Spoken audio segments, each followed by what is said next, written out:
This is 40k today. As fast as Harlequins, as tough as Iron Hands, as big as Imperial Knights, as loved as Tau. Hello and welcome to a special Best of 40k Today. We are your daily dose of 40k news and we feature content creators from across the globe. We love 40k and we know you do too. Today we bring you a selection of our favorite interviews from this week. We like what you hear. Give us a listen during the week at 40ktoday.com or you can find us via your favorite podcast player. I'm your host, John Damaris, and today on the program, we talk to Brandon Grant about Astra Militarum in the new edition. Todd Adriany tells us all about the WTC, their missions and terrain for 9th edition. We find out all the deets about the Boardroom Brawl, and Superplayer Alex McDougal gives us some great tips for playing the new mission. Former ITC champion Brandon Grant breaks down some tactics and units to try in 9th edition for Imperial Guard. When a player of this caliber speaks, it pays to listen. Brandon Grant, I would call you the champion of Astra Militarum. Everybody's looking to your leadership as to what you're going to do in 9th edition. So I thought it'd be fun to talk to you really quick about what Imperial Guard can do to be competitive in 9th. Okay. Well, I think I covered a lot of these concepts in the Art of War podcast that we just recorded, but I'll do a Cliff Notes version just now. So the new missions are encouraging players to get up close and personal in the center of the board, and all of the safe space that Guard enjoyed and the long range that they enjoyed really doesn't matter much anymore because the tables are smaller. So honestly, there were some big winners and losers. Big winners are any of the weapons in Guard that are mid-range. So I'm thinking 24 to 36-inch range. I'm thinking that some of their vehicles made out extremely well because you don't take the penalty to move and shoot anymore. So a Guard list that is made for 9th edition is going to be able to heavily discourage your opponent from moving out of their deployment zone because your firepower at 24 to 36-inch range is just so high that if they try and take any of the midfield objectives, you're just going to swat them off of them.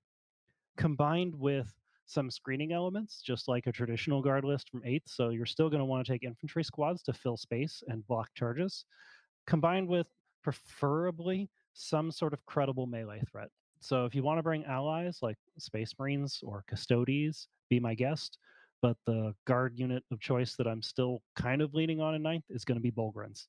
And if you got your Guardsmen, you got your Bulgrins, and you got your tanks, I think you're off to the races in terms of welcome to 9th edition, but focus more on the mid-range rather than the long range. And hey, if you want to take a Basilisk or two and throw that in your backfield to hold an objective while pounding the enemy from out of line of sight, great, be my guest. But I don't think you're going to need to have 3 battle cannons in your list anymore simply because the tables are so much smaller. You don't really need the 72-inch range anymore. All right, so let's talk about that for just a second. I think that you hit on a lot of it makes a lot of sense. You hit on a lot of great points. So here's my quick question for you. Why don't you give the listeners a couple winners that you think that you're going to start your exploration with? And I know we went into great detail of this on the Art of War podcast, which I strongly recommend everybody check out. It should be out next week. So, but go ahead. I think some of the units that were strong and will continue to be strong are tank commanders. Tank commanders are still relatively points efficient, but I do think that plasma cannon sponsons, which used to be almost mandatory at 10 points, now they're 20 points, may be optional. You don't necessarily want to have every tank commander with plasma cannon sponsons. Some of the other big winners are demolisher cannons, which are blast weapons, and against units of 6 or more or 11 or more models are just going to be gross amounts of firepower. And again, they're a 24-inch range weapon. Pay attention. That is going to be much more relevant than it used to be in this new edition with smaller tables.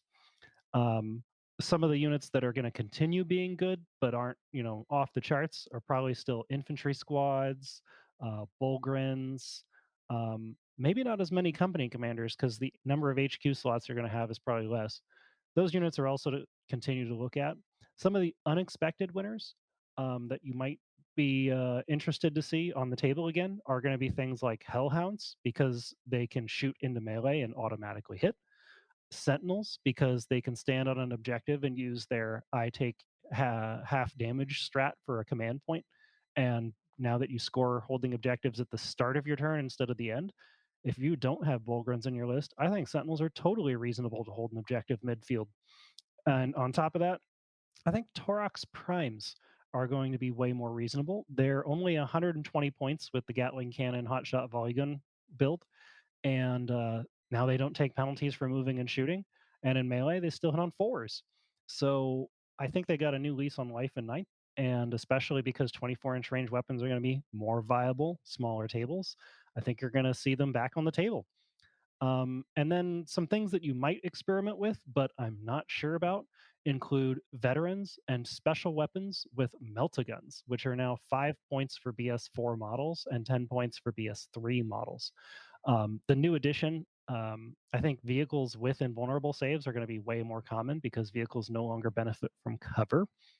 So meltas might not be super great, but the ability for everyone to put stuff in strategic reserves, and especially the low power level of guard units, you can put a lot of plasma and meltaguns in outflank, whatever your regiment is, for just a handful of command points. So I think that that is going to be something to watch out for if you're building a guard list. Think about outflanking special weapons. And heck, think about just minimum squads of scions deep striking into your enemy's deployment zone to pick up line breaker or to pick up scramblers. These important secondary objectives that involve being in the enemy zone. So these underrated units, I'm not sure if they're top tier, but they're definitely something to check out now. Very cool. That was a lot of information in 5 minutes. Thank you so much, Brandon. And I think people will be excited to get their guard back on the table. Yep, me too. Okay, I know everyone says that Brandon Grant is a robot, but I am not convinced. But he certainly has a logical approach to the game. I think I speak from all of us when I say that we are all smarting from missing the WTC this year. What a hole in the calendar. Thanks, COVID. Our own Steve Joel talks to Tom Adriany about plans for WTC in the new edition. From the WTC, Tom Adriany, thanks for joining us on the show again. It's really nice to have you back as a special guest. Thanks, Steve. Always nice to be on the show. So let's talk. We'll get to the mission packs in a second, but let's start with the terrain, which I know you guys released the working part of it anyway the other day. You've had a good look at it, and can you tell us, with your terrain packs, what's different that you guys use, say, compared with what anybody else might be able to set up at a tournament? What are the main differences for you versus other TOs? Well, for the moment, I don't know what other TOs will do because, it's a new game with a lot of new requirements, I think, in terms of terrain. But as we see it, we are a team tournament where 8 players play 8 players. So you want to be diversity on the tables. Yeah. Whereas in a singles tournament, I think the new standard will be that you will have just one set of terrain for all the tables. So a bit like Nova has been doing in the past. Yeah. So just one specific set of tables. So every game, every table is the same, and no table is advantaged over another table. Whereas in the past, that was often the case. Terrain was a big denominator on whether you had a good game or a bad game sometimes. So Nova stepped away from that. I think the LGT followed in the footsteps with doing the same thing. But we as a team tournament with 8 different kind of games within our pairing system, we felt like we had to do something different. So we made like 8 different maps with all bit of different terrain setups. Yeah. We include a lot of forests, which I think will not be a general thing. I think most tables will be ruin types. We just wanted to mix it up a little bit to make sure that A, there was a bit of variety for our players, and that B, these tables could still have some kind of strategic importance to some kind of pairings. Like if you have a table with lots of minor ones to hit, that can maybe affect the Tau player more than a Marine player, for instance, or something like that. So we wanted to make sure that that was still a core pack of our event, and that players can still make use of that tactical element within our pairing system. So that's why we chose for a bit of different layouts. It's a big deal for WTC events too, or teams events in general. For people who haven't played a teams event, that's a big part of the process. In the pairings, the defender gets to choose their table so that they can choose a table that will suit them and that, helps out. So there's a big tactical play, and that's why you need some tables are lighter and some tables are heavier and some tables are in between, all with different features, which makes it a lot more complicated now because the rules allow for so much more diversity and so much more layering of strategy just involving the terrain. So that's a big part of that. Yeah, exactly. And we felt like our too light for mid and too heavy kind of terrains is a thing that's of the past. So as you will see from the terrain pack, almost all our terrains are very dense in setup. It's just the diversity across the tables that's a bit different. Right. And so, as you say, some tables will give more of a -1 to hit. Some tables will give more line of sight blocking or whatever it might be. There are different places to go. As far as the mission packs go, and this is something that you guys are kind of in development of at the moment as we are recording this. So you haven't released the mission packs yet. How heavily are you going with just what's in the books, or how far are you looking at maybe creating your own stuff? Where do you see this going for you? For the moment, since 90 is very new, we don't plan on making any changes. So we will just run the missions as is. The idea is that everything that's now on the table, that includes the missions and the terrains, is going to be evaluated by the captains and our players until December. And then in December, we'll make adjustments if our player base feels that they are needed. So might as well that they decide like, okay, it's fine as is, and we'll just run the missions as they are. But in case they find it too limiting or whatnot, then we will just see in December if we can get some polls going to see if we can go a different route and include some things or make some changes. But for now, we're just running what's in the book with the basic missions. Okay. So we are looking, I think, at like 40 teams this year. So we felt like we had to make changes for the tournament. And we are looking now at 8 rounds for the tournament. We also think that game times will be a bit less long than in the past. So we will include more rounds to make sure that we have a clear and definite winner at the end. So what we did is we just took the 8 out of the 9 book missions, and we omitted the scouring for the simple reason that the deployment zone there is so small that we are afraid some players might not fit their entire army on that small deployment zone, which is why we discarded it. But all the other 8 missions will be run at a round in our event. For now, at least, that's what we're proposing. And just to cover off a couple of questions that I know people will have, we don't have to spend long on these, but just quickly, are you looking at the smaller board sizes, the new suggested minimums?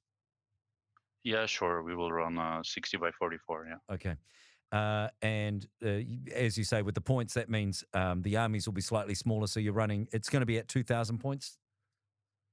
Exactly. Yeah. We for the moment as well, we will allow Forge World, because it seems like the Forge World rules are now in hands of the rules team and no longer from the Forge World guys themselves. Okay. So we think they will be brought in line. So we're going to propose that our captains and our players play with them until December at least, and then in December we'll see if it's officially included or not. But we will propose that everybody plays with Forge World for the moment, because we feel like a lot of armies are impacted by this decision, like the Custodes. Their range is really upgraded if you allow Forge World. Yeah.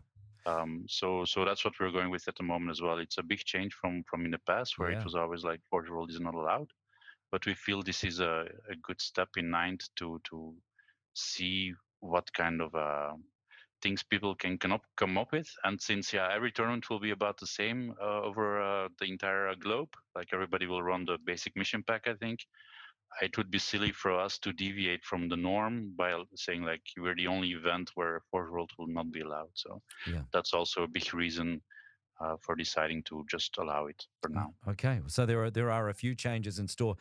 I know there's a lot of work going on from you guys in the background, and people don't appreciate it because you're talking about the whole world and all sorts of different countries and environments, and bringing all of that together in a way that we can all meet in the middle and agree on what's going on. So there's a lot of work to happen, and we're all really looking forward to Austria 2021. Thanks for talking to us, Tom. Appreciate it. Most welcome. Thanks, Steve. I can't wait till next year. WTC is going to be lit.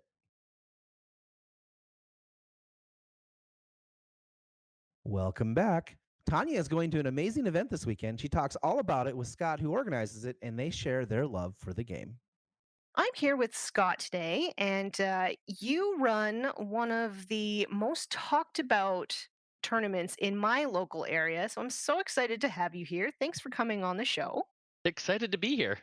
So, the tournament that we're talking about is called Boardroom Brawl. Yeah. Um, yeah, how long have you been running this event? This is our third annual, and one thing that's nice about it, as opposed to maybe some other events, is that it's going to be the same time every year. So if you want to have a fun tournament, August long weekend, that's us every year, and this is our third year running, and we continue to plan on putting it on in years to come. Awesome. So, there are a few things that make your particular event unique when you compare them to other tournaments. I thought maybe you could sort of run us through those things. Absolutely. So when you come to our tournament, probably one of the first things you'll notice is, well, besides the height difference between myself and my other partner who runs the boardroom, who's also named Scott, who also runs the boardroom brawl. Scott, and Gina are our people who run it. And aside from noticing that, you'll notice our boards, and they are wildly different than your standard ITC boards. They have some of them have massive height differences on some of the boards. Some of them have um, huge obstacles. Some of them have been lovingly handcrafted, and some of them have had things like Warhound Titans crashed into a snowy battlefield, and they're all highly thematic. So one thing that first of all will grab you is the boards. You'll look at them and go, wow, every board tells a story, and no two boards will play the same. That's a guarantee. The other thing is you're going to have to play both the board and your opponent. It won't if you come into a tournament expecting, hey, um, all the boards will have two big line of sight blockers, three small pieces of area terrain, and maybe one or two ruins. You won't see that on our boards. That being said, we've done some work to make them not symmetrical, but what we will call balanced. And we take a lot of time and effort to try to make sure each board has an element of balance to it, even if it's not readily present, like readily obvious to you. A lot of them we do a lot of practice playtesting on, and find, yeah, if it's not the same, but it doesn't impact you negatively, we can throw it in there. So that's part one that you'll notice. The second part is our tournament is what I call fun first. And it's a community event. One of the big things that we do is a lot of times you go to a tournament and you end up after day one, you're kind of beat and you go back to your apartment. Maybe there's couple people you came with, and maybe a couple of you go out for maybe drinks with your small group. One thing we do differently is at the end of day one, we have a huge barbecue where everyone who purchases a ticket, it's part of your ticket, gets you into this barbecue, and everyone's there, and it's um, a huge a group that's like a really, it's got a good fun feeling to it. And it's going to be a little different this year with COVID because we've got to do some separating pieces. But I still think we've taken a lot of efforts to make sure that it's still safe while still being that inclusive community feel. And the biggest prize that you walk away with every year, the person who walks away with the biggest prize isn't the best overall, isn't the anything. It's the sportsmanship guy. It's the Oh, person. nice. Yeah. So if you're the funnest person to be with and be around at that tournament, you're the winner because you met the goals of the tournament. The goals were come out, have fun, and if you're meeting those goals, people are going to recognize it, and you'll be rewarded for it. Oh, that's fantastic. How do you think, because we are I'm going to this one and I'm super Yeah. excited, but we are playing ninth edition rules. Yes. How do you think that the new terrain rules are going to work on these thematic thematic boards? Yeah. So we've gone through a lot of effort to first of all reduce the size. So we are playing on the new ninth edition size boards, which finding ways to maneuver and manipulate our hard boards because some of the boards are like built right into the board, like they're cut out of foam. There, we've done work on the actual physical board that you play on. It's not like a mat with terrain placed on it. It's a hard board that's been carved out. Uh, that's been a challenge. But we're going to have it so most of the terrain rules are represented on on almost every board. Some boards have more of one type than another. And what we've done to try to make it really user friendly for new players coming in at ninth is we're going to have a picture of the board and then have all of the terrain labeled and tell you what all of the terrain features each piece has, so that no one has any questions when they come to the board about, well, does that count as area? Does that count as dense cover? Does that count as light cover or heavy cover? It'll be very clearly laid out. In addition, because again, we try to be beginner friendly as well as fun first, we're giving everybody, as part of their tournament package, a set of cards, and on those cards are all of the terrain keyword rules. So if you're like, oh, I'm about to jump into this terrain, but I don't remember what, let's say, I don't remember what defensible means. You can just flip over to your card that says defensible. You go, oh, right, that's the one that gives me bonuses to my Overwatch or fighting in combat. Boom, you got it That's right there for you. that's amazing. Yeah. So, just one last note. Was there anything else that you wanted to let our listeners know about? Yeah, if you are looking for a fun tournament, you should come out to this. Again, we are beginner friendly. We had this year, we got huge support from Creature Caster. They've just got a massive prize pool that people are coming out to again walk away with something big. Just about what will I say? Half the field probably is going to walk away with a prize that's more in value than the ticket they paid, and that's not including coming to an awesome event, getting some meals served to you, and having an excellent time at the barbecue, which just ends up being a blast. So huge shout out to Creature Caster. Thank you very much for all your support this year. Thank you very much to the Boardroom Cafe. And what was that? Oh yeah, and one of the surprises this year is we've got a feature board for Creature Caster that when you come out, you're going to want to have your cameras ready because it's going to look pretty good. Oh, Yeah, I'm so excited about that. Thanks so much for coming on the show. You have me so stoked for the August long weekend, and I awesome. can't wait to meet you in person. Likewise, thank you very much, Tanya. I hope to meet you in person too. Hope you have a blast. Thank you. Dang, I wish I could be there. That sounds like a great time. I think the barbecue sounds like the best part. Every week, we get a great coaching tip from an Art of War coach, and this week, Alex McDougal talks to us all about mission play in ninth edition. Alex McDougal, welcome back to the show. We're so excited to have you. As an Art of War coach, you're used to helping people out with getting adjusted to ninth edition, and we thought today we'd have a coaching tip and just like a quick tip for somebody who wants to get a little better at the game. What would you give them as their tip this week? My biggest tip would be to learn to build your armies to win on the primaries. I think the secondaries are important, but most games will be won and lost on the primaries.